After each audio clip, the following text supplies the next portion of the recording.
Talk with Ralph McElvenney. Join us every Thursday at 5 p.m. on the City World Radio Network as we discuss topics in politics, art, and current events.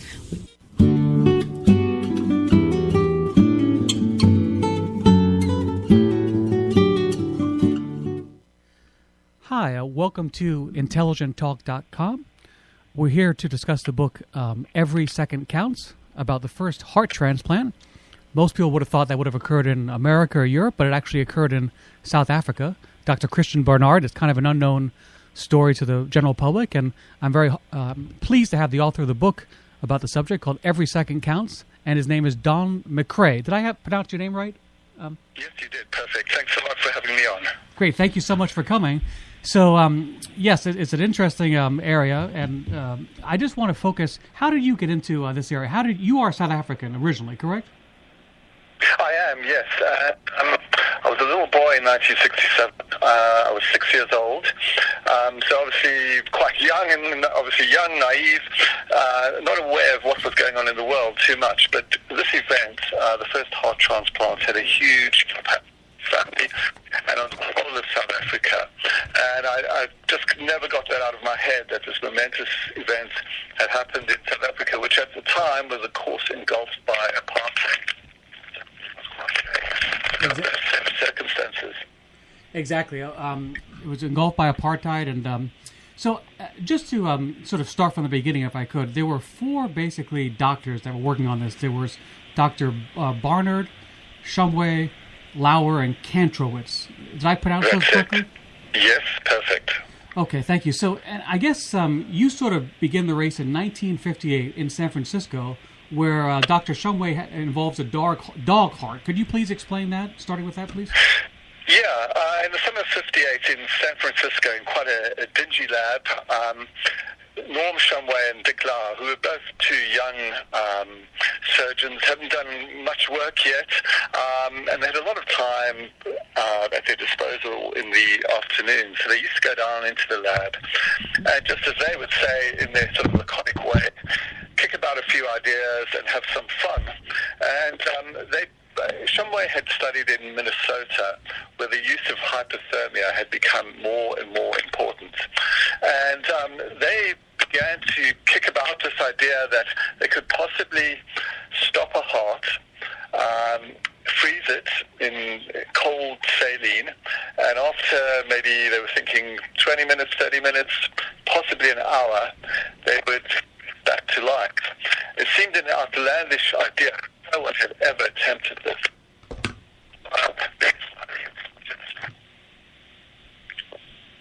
Don? Let's go. And they actually managed to do this. Don, I'm sorry. Can you hear me? We're losing you on the voice. I can hear you, yes. Sorry, could you just repeat that? We just lost the last part of that from 1958, Shumway, and could you describe that again, please? Okay. In the summer of 1958, Dick Lauer and Norm Shumway were two young surgeons who hadn't done a lot of work in the surgical theatre until then. They had a lot of time at their disposal in the afternoons, and they decided to go down to this dingy lab where they, in their terminology, typically laconic way, said, we're going to kick about a few ideas and have some fun. Shumway had studied in Minnesota at the university there, and he'd been hugely influenced by some of the pioneers of early heart work who had used hypothermia to protect the heart. So they decided if they could possibly stop a heart and then put it in cold saline, almost freeze the heart. They wondered whether it would be possible after a certain time, perhaps 15, 20, maybe even 30 minutes, possibly an hour, could they see if they could start the heart again. This was an audacious idea, but they were young, they were bold, and they were fearless, and they decided to see if it could work. Okay, and basically, so that begins in 1958, and Dr. Kantrowitz is interesting too, because he was one of the first pacemaker developers, is that right?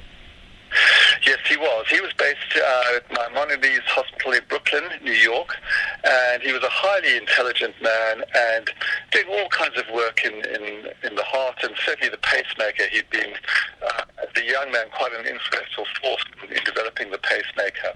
He was aware of what Shumway and Lawa were doing.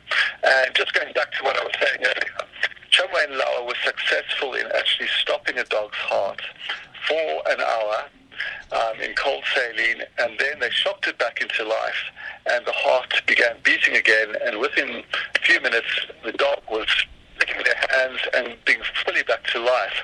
This now opened up huge possibilities for Shumway, Lawa, and Kantrowitz, because if they could protect the heart and the body would be kept alive by a heart-lung machine, there was a possibility of transplanting a heart from one living body to another. Don, and Shumway, I'm very sorry. Would you mind if we just start again? Because there was about a gap of 15, 20 seconds where we just couldn't hear you. Now it's fine.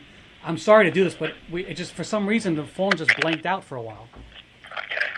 Let's start again, because it's... Can you hear me okay? I can hear you fine. Okay, well, can we just try it from the beginning? I'm very sorry. I just want to get it.